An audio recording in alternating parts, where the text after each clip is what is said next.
Welcome, everybody. Hello. My name is David Smith. Welcome to the Blockchain Evolution of Supply Chain Management. I'd like to welcome our special guests today, Wiggs Civitillo and Jason Rockwood, both from IBM and VeChain. Before we get started, I've got some housekeeping items I'd like to talk about first.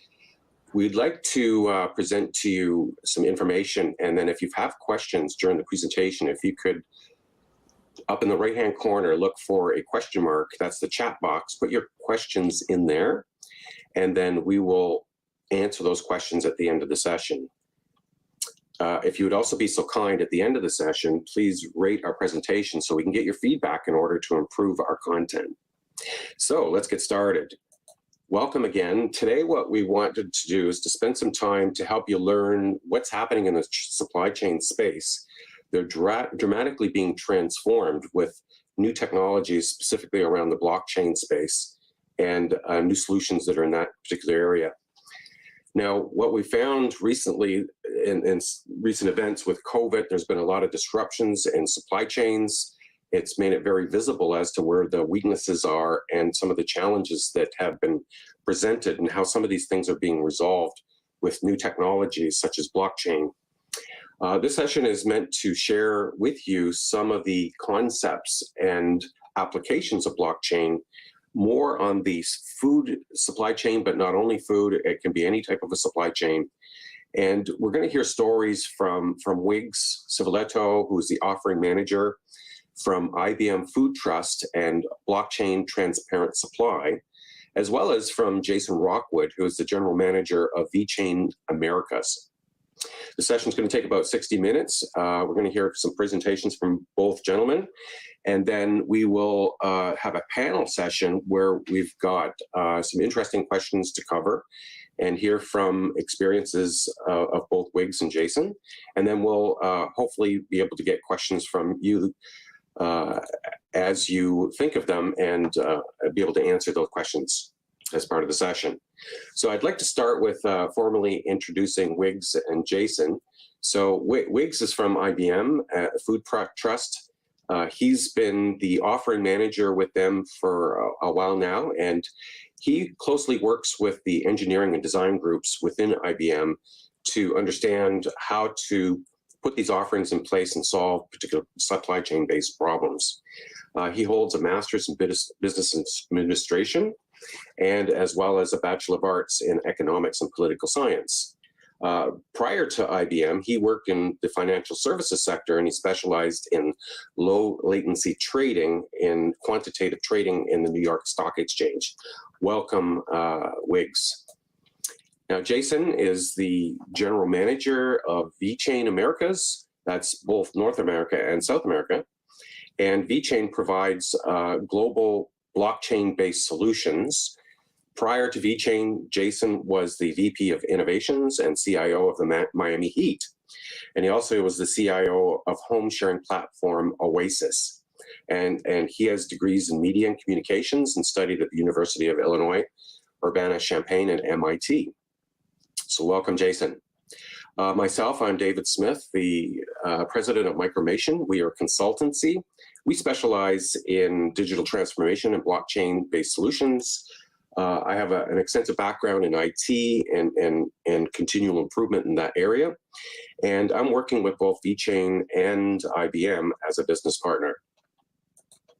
Okay, so let's get started. I would like to start by just having a little bit of a background update on blockchain and some of the surrounding details, just to make sure that we're all on the same page. So most of you most likely know blockchain is a shared database. You can think of it like a ledger. There are no middlemen. It's completely a distributed based system, and it is trustworthy in the sense that it's all the data that's written to it is verified by different parties and verified that it's true. And so once the information is written to the database, it's permanently written as a record. There's different variations of these types of blockchains. There's public blockchains where everybody can see everything, and then there's, right through to permissioned and private variations of it. So there's different forms of it. There's also intelligence that can be built in through smart contracting, things like if and that else coding that can be written in more like law, so that it allows it to have logic built into it. And it also was the birth of cryptocurrency. So some of the features and benefits of these blockchains are they can track any kind of an asset. An asset could be a thing, an object, a place, a person, as well as it has a ledger that the information and transactions get written to. There is consensus that all the parties that validate it agree that the information is correct and true. This gives us the ability to have traceability and know where things came from or what the provenance of these assets are. And once the records are written, they're immutable. You cannot change them. And therefore, the transactions are final and there's no rolling back of that information. This gives us benefits like we have transparency, there's less friction, therefore less cost. They're highly efficient in terms of writing information to these ledgers. They're highly secure. There's worldwide adoption. The systems are open. They're very distributed and highly flexible. So it gives us a lot of ability to work together with many different organizations, sometimes even competitors, where they share information and have the ability that we don't have to key things twice, and that we can believe and trust that the information is there and that it's true. This all came about back in the 2007, 2008 timeframe. There was, as you may recall, financial meltdown at that point in time. There was Satoshi Nakamoto, a person or a group, we're not sure. This is some mystery as to who that individual was, but to respond to not trusting the financial market and trying to come up with an alternate way to store value, the notion of cryptocurrency came up on a system that was operated by blockchain that didn't require a third party. And this is sort of where this was all born, and everybody, I think, is aware and heard of these stories about Bitcoin. And so this was sort of the notional start of where blockchain really got some traction. And so since then, there's been hundreds of use cases that not only can it do cryptocurrency, it can do many other things. And the benefits that we see is it helps, reduce corruption, eliminate extreme money printing. It also puts the people back in charge of their savings and where they store their value, thus cutting out the middlemen and helping serve the underbanked. Some of the myths that it helped clear up, it's not just for criminals. The transactions aren't really anonymous. And so the dark net and all that stuff, it's just stories. It's not just Bitcoin either. There's all kinds of other activities and uses for these underlying blockchains.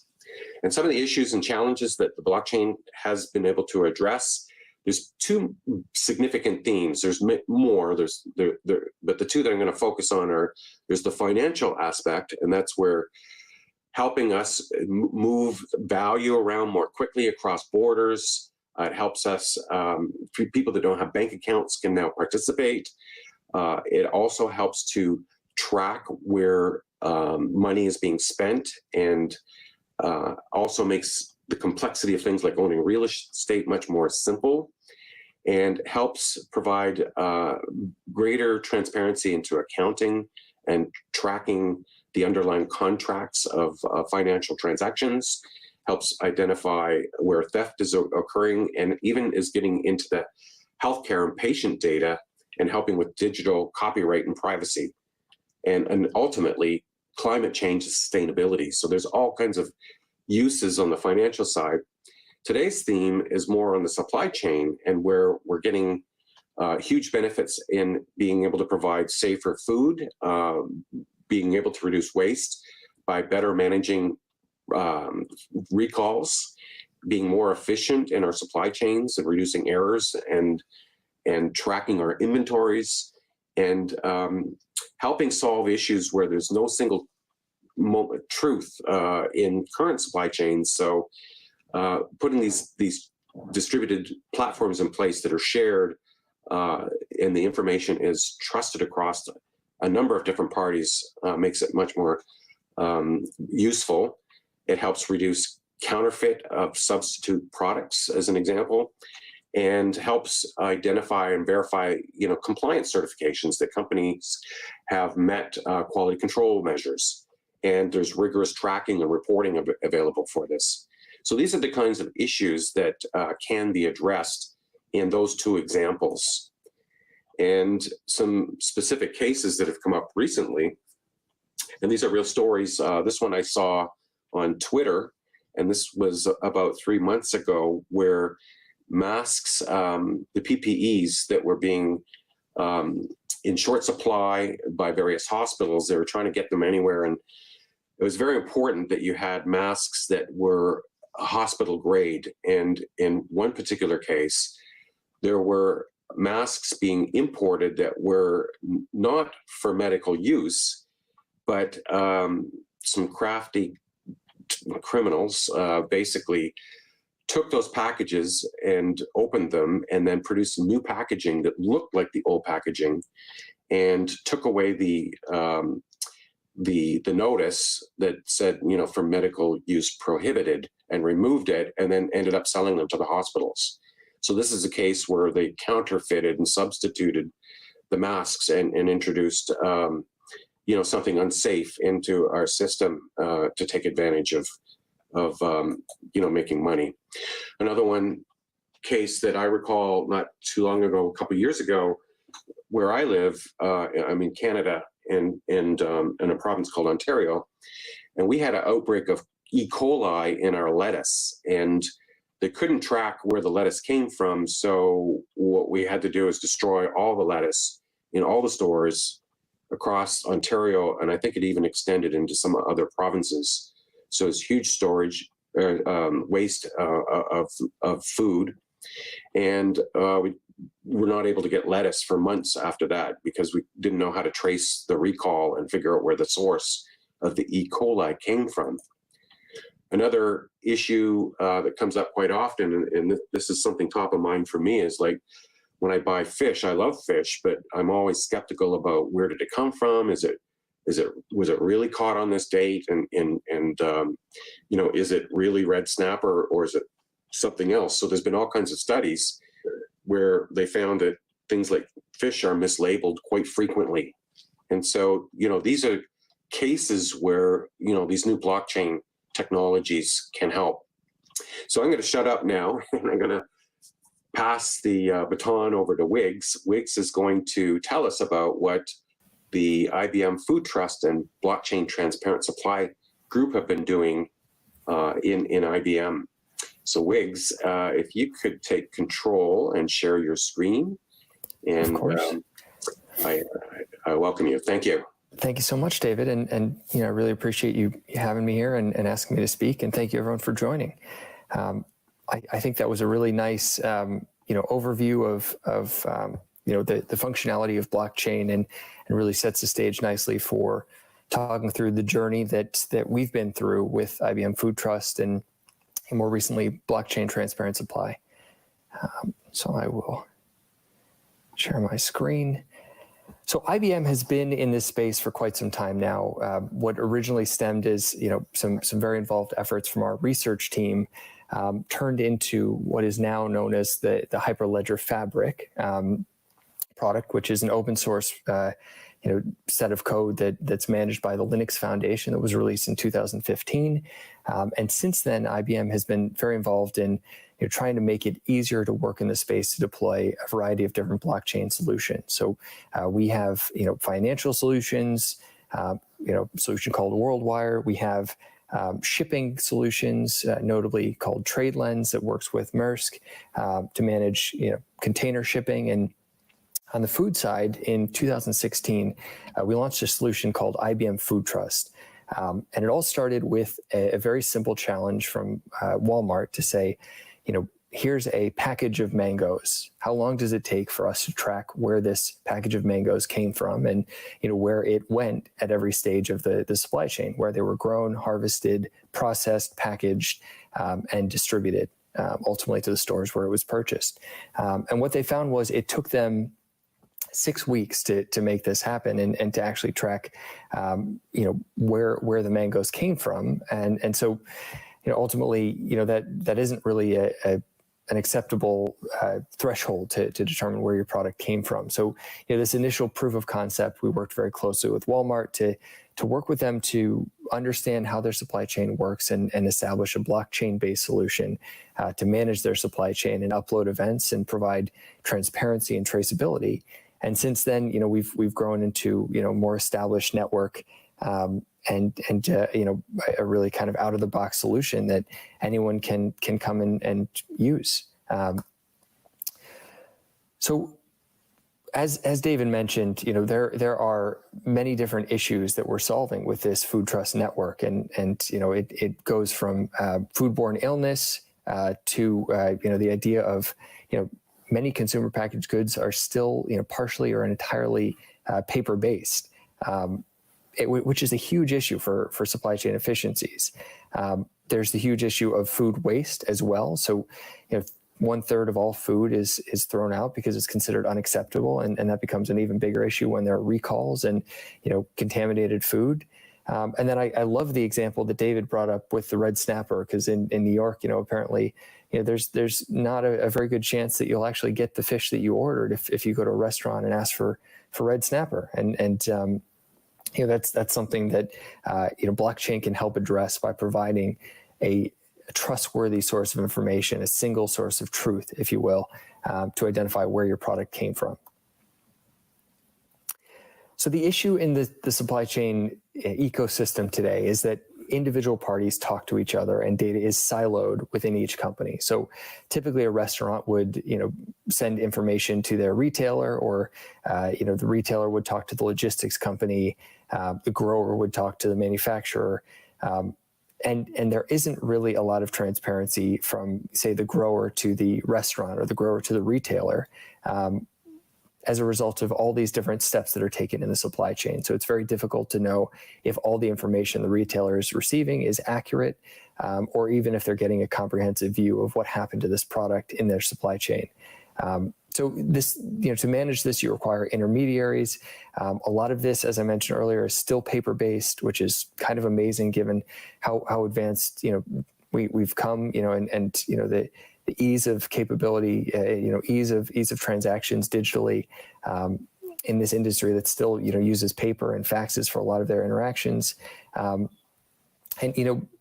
Supply chain, disputes, right? If there are issues, take a long time to reconcile, because there's not a single source of truth, and different parties have a hard time proving whether they believe something wasn't treated properly, or if something isn't adhering to their requirements. So what blockchain does is, and this goes along with the lines of what David has already mentioned, but it's an independent data sharing platform. So a single ledger that provides a single source of truth that can be shared or private, but all data is cryptographically hashed. So once data is on the platform, it can't be edited and it can't be removed. And that data immutability provides trust and ease of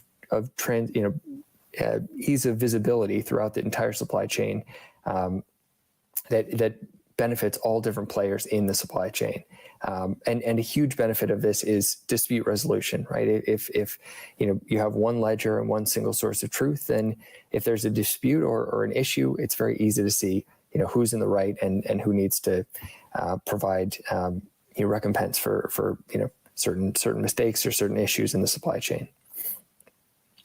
What we've built at IBM, and all of this is a set of applications that sit on top of Hyperledger Fabric and IBM Blockchain Platform.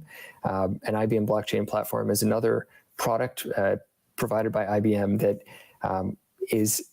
it sits on top of the Hyperledger Fabric and provides a bit of an out-of-the-box ability to deploy a customized blockchain solution. And so we've built our solution above or on top of IBM Blockchain Platform. And we built out these different modules. So, we have a trace module that allows you to trace the location and status of food products, both upstream and downstream, all across the supply chain. So regardless of what party or what place you fill in the supply chain, if you're a farm tracing, tracing all the way to the retailer or a distributor, tracing back to the farm, you can have access to this platform and see where your products have been and where they're going. We also have document management, right? A lot of the traditional document management platforms don't have the ability to integrate their documents or upload their documents to the blockchain, which adds additional trust and transparency. And so if you have this, we have this ability to manage and store documents on the blockchain and link them to products or facilities. So if an inspection is done, you can link an inspection document verifying the score of the audit or the inspection to a certain product or a facility.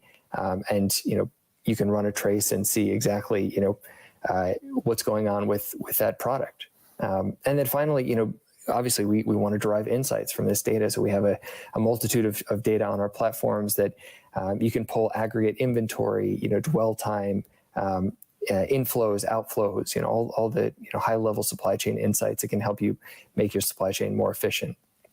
And then finally, we have a consumer module that brings this information directly to the consumer. So by putting a QR code on an actual product, like a package of chicken, a customer can actually scan that QR code on their phone just using their camera. No need to install any applications, and it loads a web app that tells them the full story of their product. And I'll talk a little bit more about that later on. So what we've established is really an out-of-the-box, ready-to-deploy blockchain solution where you can, manage your supply chain, view, all the statistics around, who's working with your platform, how many records you have on the blockchain, and you really have ease of access into what is a really complex, underlying solution to maintain the integrity of your supply chain. It was very important in designing this solution that we created value for all ecosystem actors. And this isn't the easiest thing to do. In many cases, retailers see the most benefit from integrating these solutions. But what we found is that we can provide growers a similar benefit of justifying a higher price point and improving their own brand trust throughout their ecosystem to all their retailers to say, we've had, we're adhering to sustainable and ethical growth practices and really improve, their customer loyalty, especially when it comes to providing visibility from the consumer all the way back to the farm. And in many cases, consumers today would like to see where their products came from, and that visibility gives a real edge to the farm and raises the importance of the farm adhering to best practices. So since starting up in 2016, we had initially some much larger players, and we've really started to grow into a network effect. With 6 million food products on retail shelves, and 4 of the top 10 retailers in the U.S. are on board. To be honest, this is a little out of date. Actually, I think that's gone up to 6 of the top 10 food retailers. But you can see, they're very big names here. I mentioned Walmart in the past. We've got Dole, Driscoll's, Nestle, Albertsons, Carrefour. Major name brands internationally, and we're really starting to scale internationally as well, and seeing this network effect gaining traction. So I'm going to talk through a few case studies that we've seen over the years and kind of identify what use cases have really been successful at using our IBM Food Trust platform. So Walmart, I talked about in the past, and this links to the example that David gave earlier. Leafy greens are a major source of foodborne illness. And, in order to respond to an outbreak, in the past, on some occasions, we'd had to remove all leafy green products from the shelves because it was impossible to trace which bundles of romaine lettuce were actually affected or could potentially have E. coli breakouts. With a true trace solution managed by blockchain, now we've been able to very clearly identify all of the potentially affected lots, which we can very quickly remove from the shelves and give consumers confidence that we've actually removed everything that could potentially be affected from the shelves, and they can be confident in coming back to the store and shopping without any risk of foodborne illness. So this is dramatically reducing food waste, increasing consumer trust, both in the product itself and in the brand. It gives consumers know that Walmart has invested to ensure that their safety comes first. And so the result is, they've been able to cut this trace time down from weeks to seconds.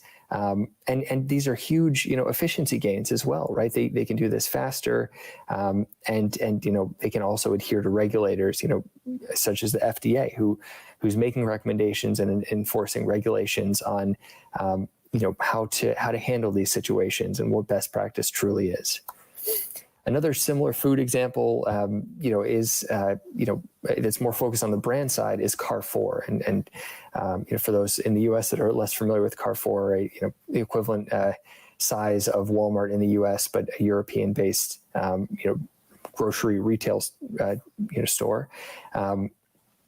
And they're finding that their consumers are really demanding more information now than ever before. And this has been a consumer trend that we've seen, over the past, couple decades, where consumers want to be more healthy and they want to know that the food that they're eating is linked to sustainable practices. So what Carrefour did was they partnered with us to leverage QR codes on packages. And this is the chicken example that I mentioned earlier, where consumers can scan their package and learn about the origin, the feed, right, that the chickens ate, right? You need to know what's going into your actual product, and especially antibiotic use, which is very important to a lot of people to understand, what kind of antibiotics are being, ingested by their chickens. And so after announcing this initiative and releasing these products on the shelves a couple of years ago, they saw that it, not only improve sales of the chicken itself, but created a halo effect for other products in their brand,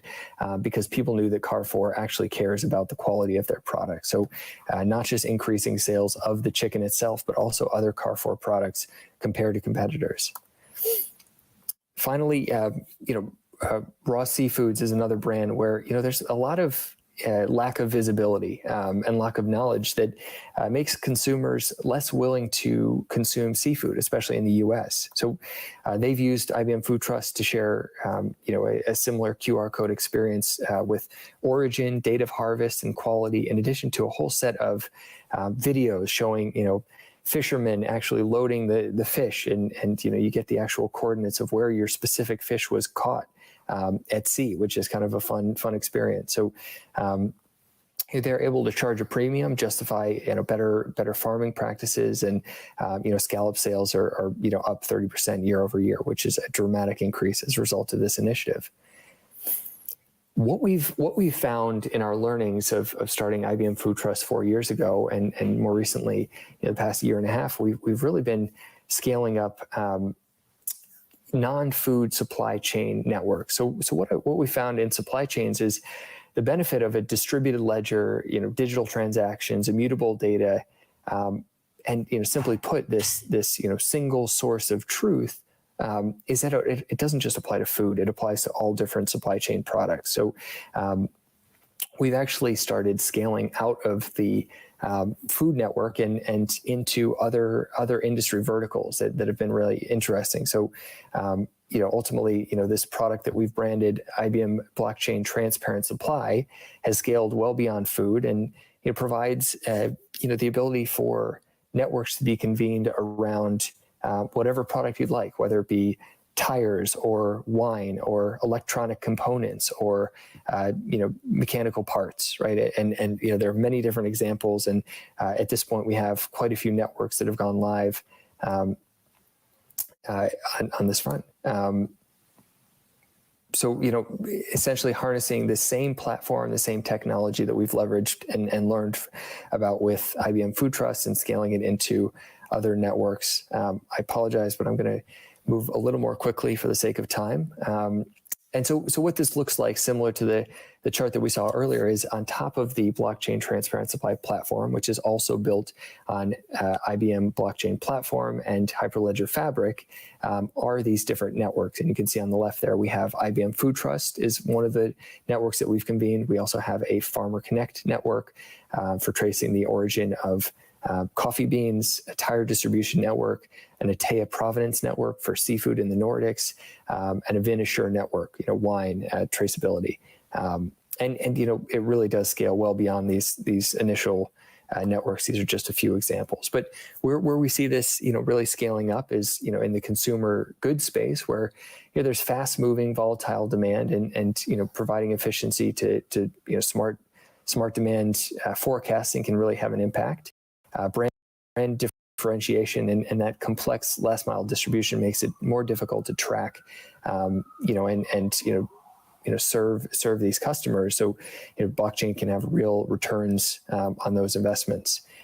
Additionally, manufacturing, right? A very global, diversified supply chain, a lot of variability with the products and short lead times. And, they also, similar to food products, see quite a few product recalls that require traceability on exactly what products need to be recalled. And this can lead to dramatic product waste as well if this traceability isn't able to be done efficiently. And then finally, another area that I want to highlight is the pharmaceutical space, especially in the time of COVID. Supply chain integrity is of the utmost concern, and theft, fraud, and integrity causes major supply chain disruptions. And finally, high regulation puts an immense burden on this industry. So having the ability to trace with a high degree of granularity is very important. I'm going to finish with just an example of our Farmer Connect network and how this looks from a consumer perspective. This really is transforming this industry of coffee to make it more sustainable. So, for context, between the years of 2011 and apologize, I want to make sure I'm not going to lose my presentation. Sorry, low battery notice. Between the years of 2011 and 2018, coffee prices or coffee bean prices have dropped dramatically. So this has put a lot of pressure on coffee farmers to extract as much value from the land as they can, and has given them little incentive to provide sustainable harvesting. And so what we're seeing is the potential for 50% of coffee farms to be unfruitful by 2050 is a combination of these unsustainable farming practices and potential climate change as well. So this is a high concern for a lot of coffee drinkers and a lot of consumers. And so what Farmer Connect did was essentially provide a QR code, and this is one of the brands they launched it with, is the 1850 Folgers brand with a QR code where you can take your phone and you open your camera and you can scan that code. I actually have an example of the coffee packs that I bought, and I would actually invite you all to take out your cell phones and using your camera, you can actually put it on that QR code and load the experience yourselves. And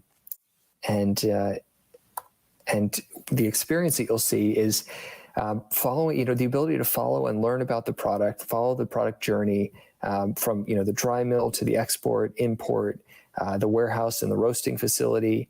And you can, easily order more.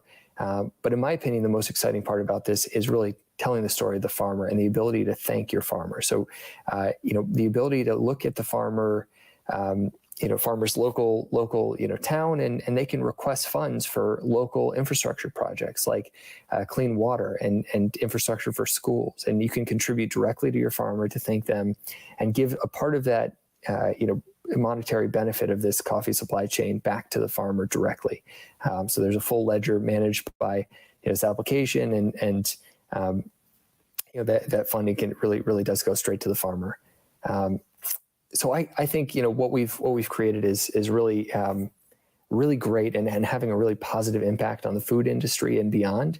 And if you're interested in getting started, I think David will share this presentation afterwards, but you can learn more about IBM Food Trust, about IBM Blockchain Transfer and Supply. We have a Blockchain Basics Essentials course that you could take, and you can learn more just speaking with our digital representatives. But I will pass it on to Jason. Thank you all for the time. Thanks so much. Hey, Jason. Are you there? Can you hear me? Yeah, there you are. Okay. Take it away. My sound coming through okay? Yes, you're loud and clear. Okay, great. Just wanted to confirm that. All right. Let me go ahead and share my screen here. All right, that coming through okay? Yeah, we see it. Okay, great. So,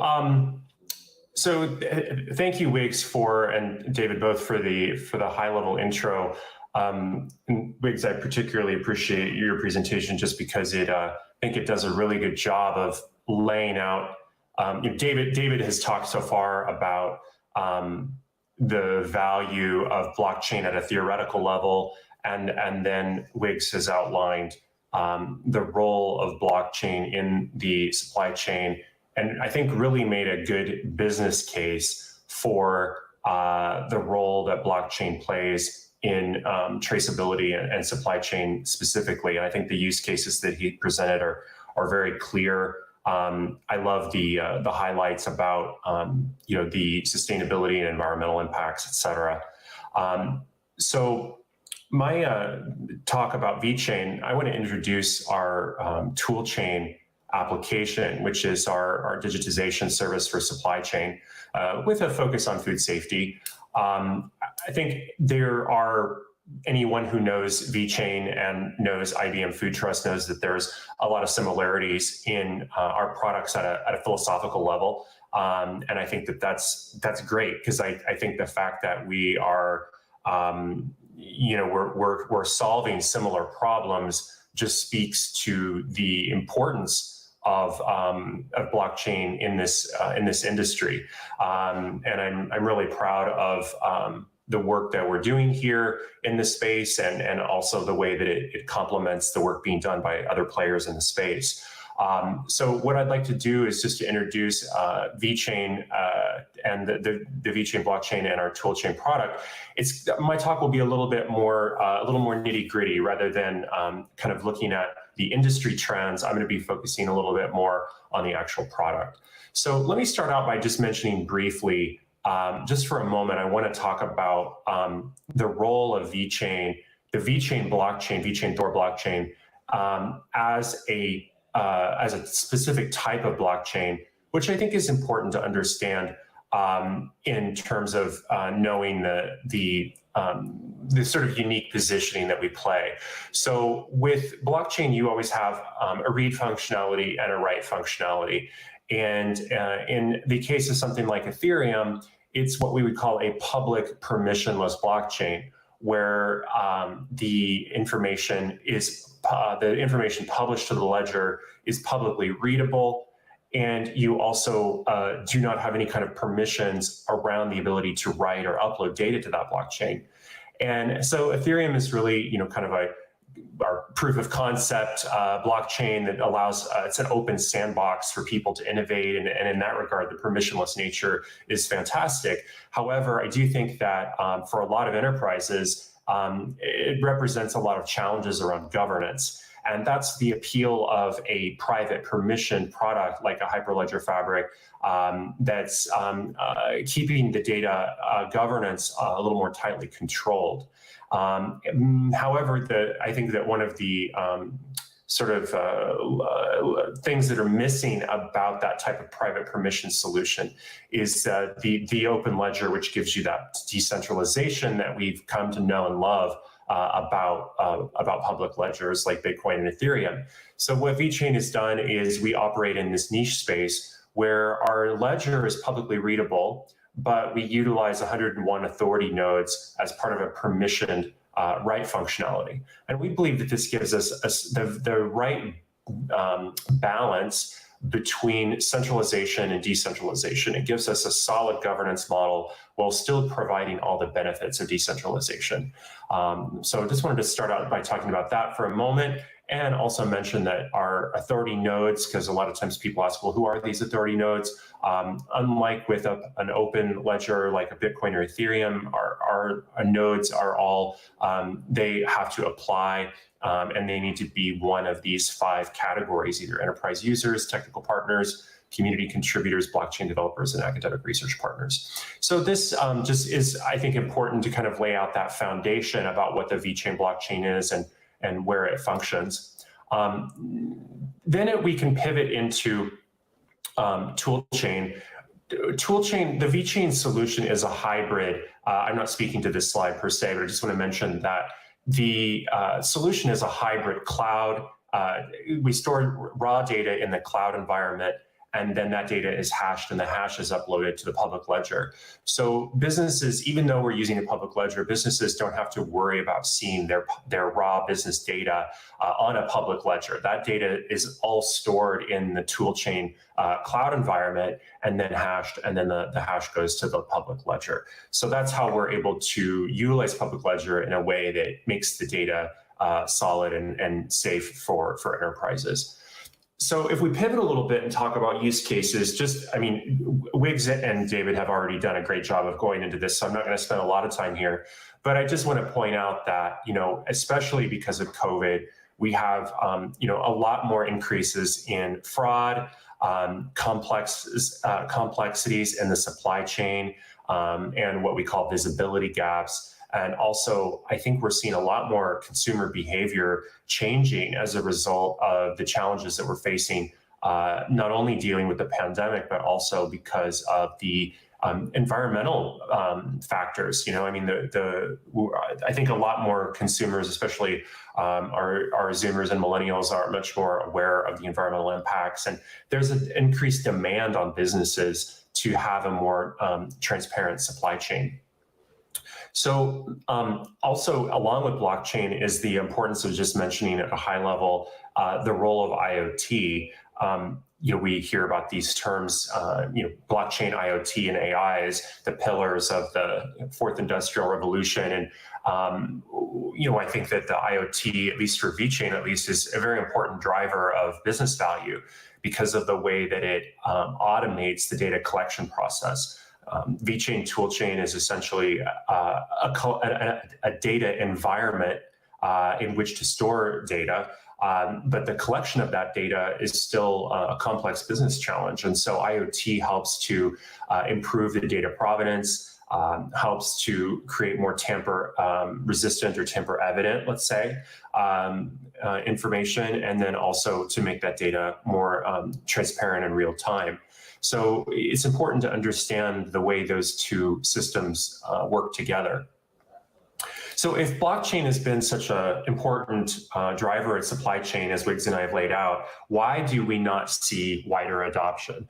And I think that it's important to understand the points here on this slide that although enterprises would like to implement blockchain technology, they face a lot of barriers. There's not a lot of proven references and best practices. There's concern over the uncertainties and risks of what is really an unproven technology. I speak to a lot of technology executives or IT executives who have concerns about the stability of the technology and the legal regulatory status. And there's also a lack of implementation capabilities and services, which is why partnerships with companies like Micromation and IBM are so important, is because VeChain as a tool is a powerful tool, but we also need the complementary services that round that out. And so there's also a lot of time and cost. Scaling can be quite challenging. And then it's not always clear how to deeply integrate blockchain into various verticals. But I think that as VeChain and IBM are maturing, there's a lot more, we're addressing these challenges. And so, in Wiggs' case, the food trust platform, turnkey solution for food traceability. With VeChain, we have the toolchain platform, which is a turnkey out-of-the-box tool for adding blockchain benefits to your business. And what I love about toolchain, I think some of the key value propositions that I like to talk about, first and foremost, with toolchain, you can introduce a proof of concept very, very quickly, very efficiently, and at a cost-effective way. And once you get that POC implemented, it's also a very good ability to scale. We've seen in some of our client use cases where companies are, they spend a few months doing an integration and a roll-up of not only just a proof of concept, but an in-production implementation. And then when they want to scale, they're able to scale in just a matter of days or weeks. And also unlocking new business value from the immutable data. I think Wiggs spoke about that already. I think we share those things in common for sure. And then finally, enhancing brand image and consumer confidence. When consumers scan those QR codes and they're able to see the information from the supply chain that's backed by blockchain, it enhances the brand image and gives consumers the ability to feel a lot more confident about what they're buying. So with Toolchain, what you're doing here is you're collecting data across the supply chain, gathering data from the farm, from our vendors, transportation, warehousing, manufacturing. We're making that data available through our cloud environment to third-party service providers, whether they're consultants, audit bodies, verification services, and business assurance. And then we're displaying that information to the consumer. So that's that QR code. Wiggs showed the QR code on the coffee. I have a mock-up here of our steak. So as you guys know, we've been working with some of our VeChain fans may know that we've been working with some companies in Australia to do beef traceability. So in this instance, we scan the QR code. You're taken to a mobile landing page that shows you information about our product SKUs, information about the brand, including videos, and then also the traceability data that's collected along the path. So very quickly, I just want to highlight at the core, I'm going to be kind of going through this information quickly because I want to make sure that we have time for questions. But at the core, what VeChain provides is these 4 items. So they're templates, customizable tools, the data visualization and professional services, which I've touched on, but just to go into a little bit more detail, the heart and soul of the VeChain Toolchain platform is the standard templates that we've developed over years of working in the supply chain blockchain space. And so we've abstracted these use cases and created turnkey templates that allow you to digitize your business process very quickly. So each of these templates has the various steps we call data collection points and then data collection units. So it's essentially like you could think of it like the creation of a form. And so what's happening is we set up this business form, and then the business stakeholders out in the field can populate these fields either manually using a web upload or using our mobile app, or also using an IoT automated collection like I pointed to earlier. And then in the event that we need to customize them, we can customize the forms. If you have a custom business process, we have a drag and drop interface for putting that together. And then also we do have a number of SDKs and APIs for application development, or for taking the Toolchain product and plugging it into your existing data collection systems. So let's say that you're already using, some, I don't know, a database or some other collection method to gather that info.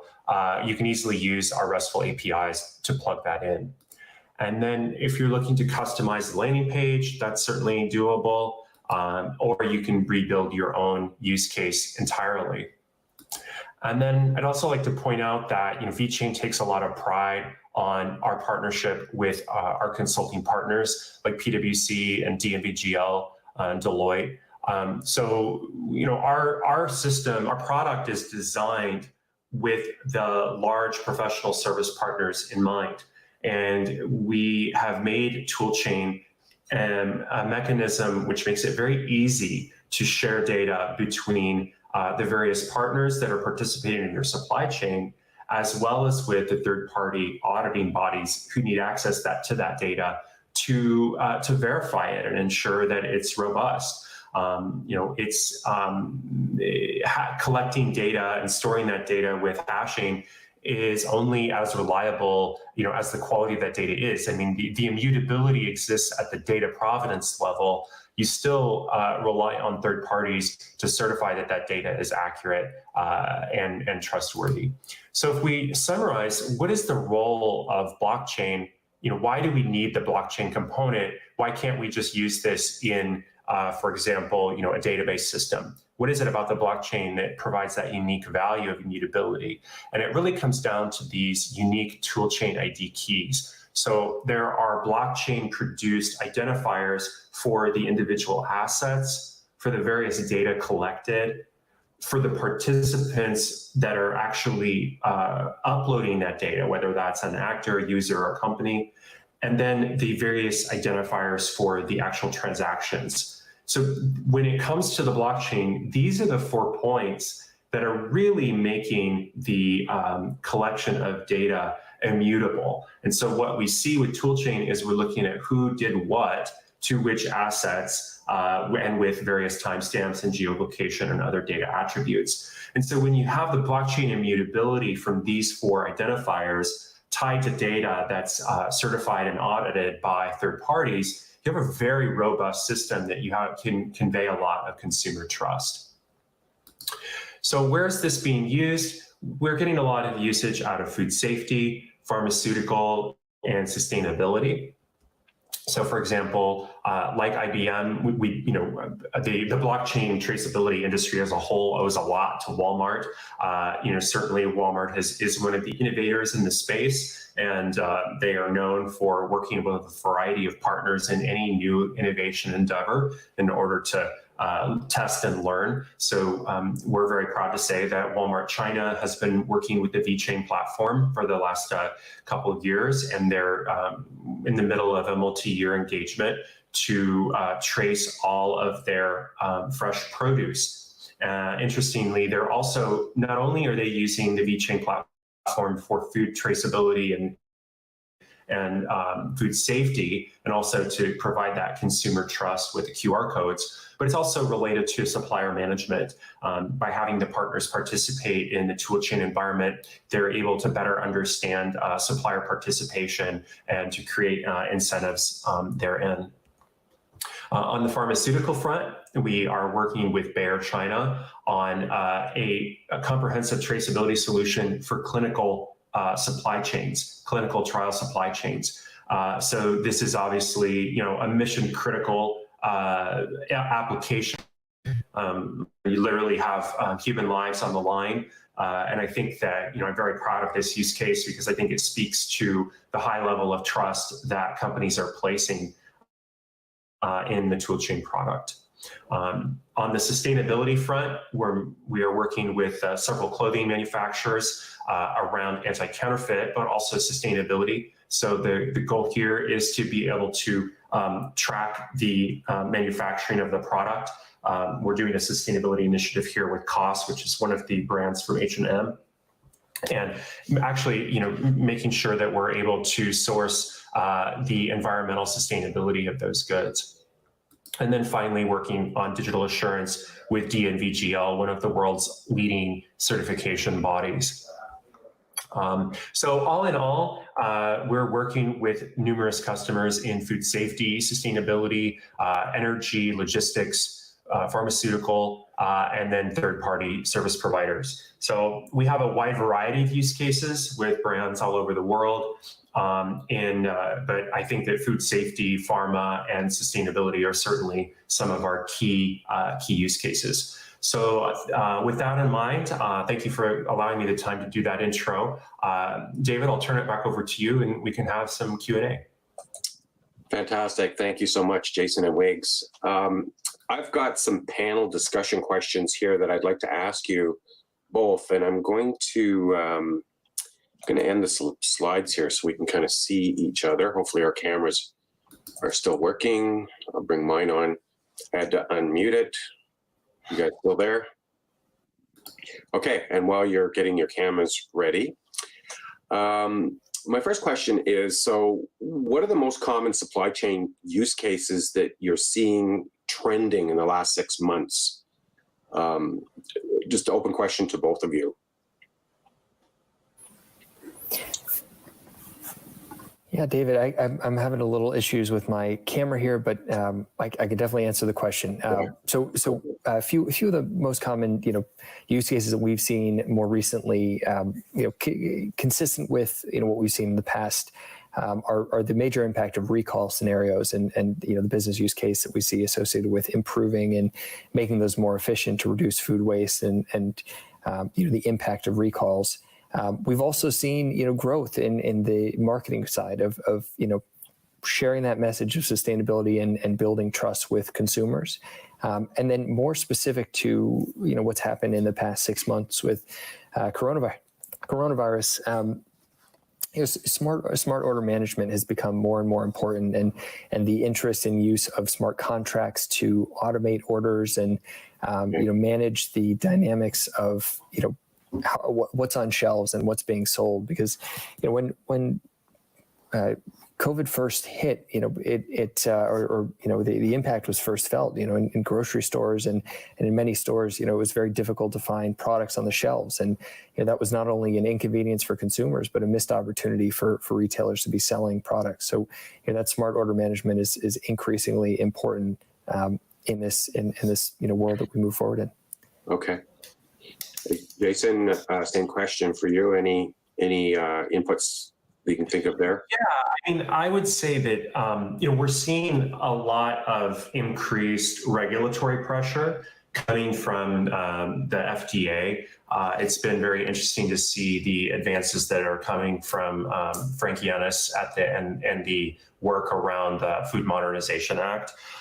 So I think that the regulatory pressure is important, which is leading to an increased focus on track and trace. We're seeing a lot around authentication and anti-counterfeit, and then this transparency with consumers that we've been speaking about before. I think that there's also another interesting market trend is there's a big focus on direct-to-consumer models as a result of COVID. So, for example, we're working with a company in the United States that's a seafood company that's direct-to-consumer, and there's been a big focus on how blockchain can be used to highlight the provenance of product as it goes directly to market. Because when consumers are purchasing direct, they're looking for additional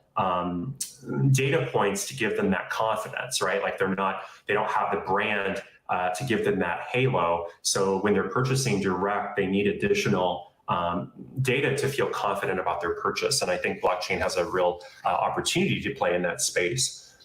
By the way, Wiggs, how are you able to get your camera to work? I had to turn on my my Snap camera in the video settings, but all right. Good. That's all right. I have a lot of questions coming in from the audience here, so maybe I'll start popping those off. One question here is, how long does it take to implement an IBM or VeChain solution? Is there a lot of back-end work that needs to be done? Yeah, so I think one of the key differences between IBM's Food Trust and VeChain have a lot more similarities, I think, than differences. But one of the key differences is VeChain allows a little more flexibility with data entry and not really using the GS1 standards that IBM has opted to use, and some main reasons that we've decided to use that is adhering to industry standards and providing a little more optionality for interoperability for our platform. But I think both are very viable use cases and very viable ways to do this. I think as a result of that, we both have simple data entry. So I think for both of our platforms, sorry, Jason, I shouldn't speak on your behalf, but I think it's very easy to be provisioned with an instance and onboard your data through simple forms and data entry. But what we have found on the IBM side is that we've had a lot of requests for extended onboarding sessions and group onboardings where training has really helped get all suppliers and retailers on the same page about building out this solution and maintaining momentum to really get all the comprehensive set of data that you need. And in order to do that, you need multiple parties involved. So I think it's as fast as you're invested in the process. Okay, Jason, here's a question for you.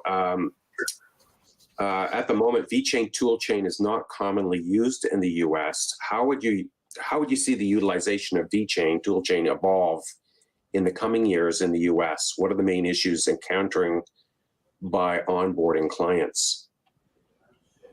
Yes, I mean, I think that the model that VeChain pursues largely, one of the key differences between VeChain and IBM is that IBM is first and foremost a professional services company. So they have the internal business model around implementation and the complementary services. VeChain's toolchain is specifically, it's a SaaS application that it's a tool explicitly. And so our approach for the US market, for the most part, is to build relationships with professional services organizations who can incorporate that tool into their portfolio of services. David, similar to what we're doing with Micromation, you're a supply chain expert and you have a number of clients, and our relationship with you helps us to reach a wider variety of clients in a shorter period of time. Mm-hmm. That being said, we are working with several clients directly as well. However, I think that when you think about driving the adoption in the United States, a key driver is going to be the increased demand for traceability in pharma and food that's coming from the FDA. I think that both IBM and VeChain will see a lot of increased demand as a result of that. I think those are going to be the primary drivers. And then also just coming off of COVID, I think that one of the things that 2020 revealed was the vulnerabilities in the supply chain overall. So I think that post-COVID, the opportunity for investment in supply chain is going to be quite strong. Okay. Here's another interesting question. Based on the example I gave about the N95 masks, how could blockchain help? Couldn't a QR code just be copied or copied over? Sorry, David, could you ask that again? Yes, based on the example that I gave about the N95 masks, where they took the packaging apart and repackaged it, how would your solutions solve that? Like, couldn't someone else just create another QR code and copy over it? Well, it depends. In any instance, the business use case always has to be defined in the beginning. So you can trace products at various levels of fidelity. So you can either be tracing at, for example, a lot level or a box level or an individual product level. So I think that when it comes to knowing this concern about couldn't you just copy the QR code? Well, yes, you could, but it depends on whether that's relevant for the business. I mean, for example, if you're concerned about counterfeit, then a simple QR code might not be, you may want to incorporate additional layers of security. Maybe it's a two-factor QR code, or maybe you're going to use an NFC chip. So It's important to understand the business use case and then choose something appropriately. I also think, in this instance, the QR code it's sort of like a seal of approval. It's not actually an anti-counterfeit mechanism.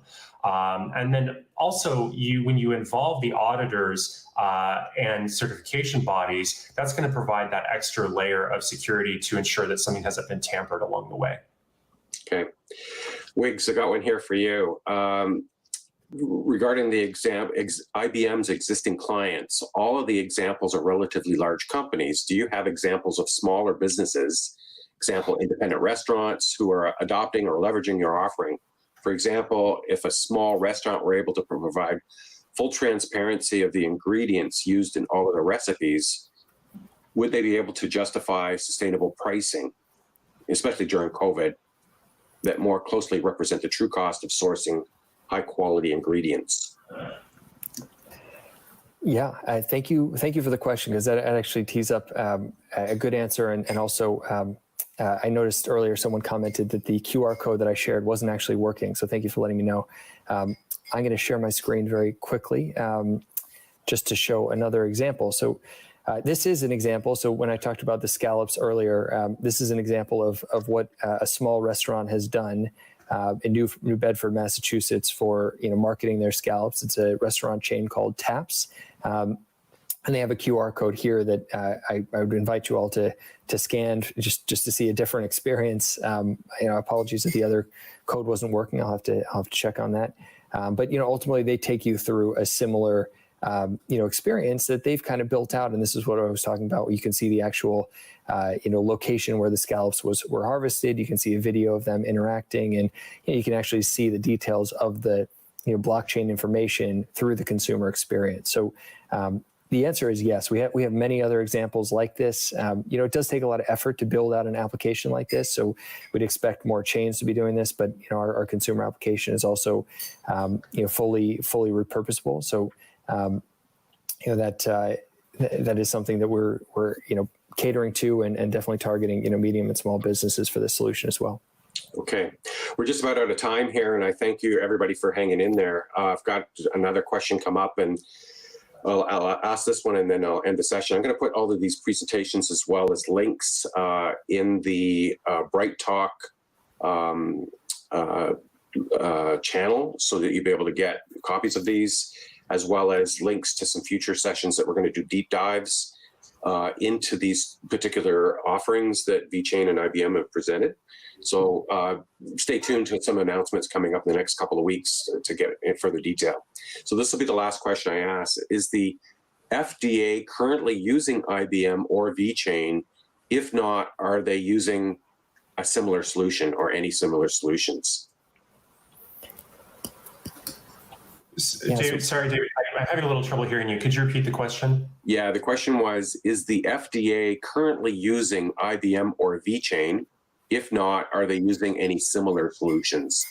Well, the FDA is a regulatory oversight body, right? Like the FDA doesn't use a solution. They are defining the best practices for organizations to follow, which in either case they could use, a particular brand could utilize IBM or VeChain in order to adhere to those standards. So it's not really, the question isn't quite accurate. Okay. Yeah, the only other thing I'd add there is, and I'm guessing the same is the case for VeChain, but IBM has been working very closely with the FDA to not only adhere to their recommendations for how we can help our customers and our food suppliers and retailers adhere to their regulations, but also inform from what we've learned what we think best practices would be as far as traceability goes. And so the recent release of the FSMA food traceability guidelines was something that we really worked closely with them on, and we believe our product will be able to help support that and make it easier for our customers to comply with all those new regulations which are coming out. Okay. Yeah, and I would just simply add as a comment to that, I personally, I'm quite. Companies with the scale and size and influence of IBM are really important for the market overall. The work that, while our products are very similar, IBM is a multi-billion-dollar organization with decades of history in collaborating with government bodies, right? So I think that VeChain owes a shout out to IBM not only for being an innovator in terms of leading market best practices, but also just your sheer marketing budget that has raised awareness of food traceability. I mean, a rising tide lifts all ships, and certainly, VeChain has benefited immensely from IBM's presence in the market, and so I think that this example of working with the FDA on those guidelines is obviously an important one that benefits everybody, and VeChain is certainly paying attention to those standards and ensuring that we are integrated and compatible. And also you mentioned GS1. We're certainly aware of those guidelines and making sure that while we do offer a lot more flexibility for smaller companies that don't adhere to GS1. I think that's a benefit for us. We also have the ability to adhere to those standards if we're working with larger clients who need it. So yeah, thank you, to IBM for paving the way for all of us. Okay. Appreciate that, Jason. Thanks so much. I'm going to end it there. Thank you very much, Wiggs and Jason, for joining us today. And thank you, everyone, for attending the session. I hope you enjoyed it. Please remember, If you wouldn't mind, be so kind to go and fill out our little survey so we can get feedback on how to improve our sessions. And I look forward to you joining us again in the near future as we do a deeper dive into these particular new solutions and what they can do for you.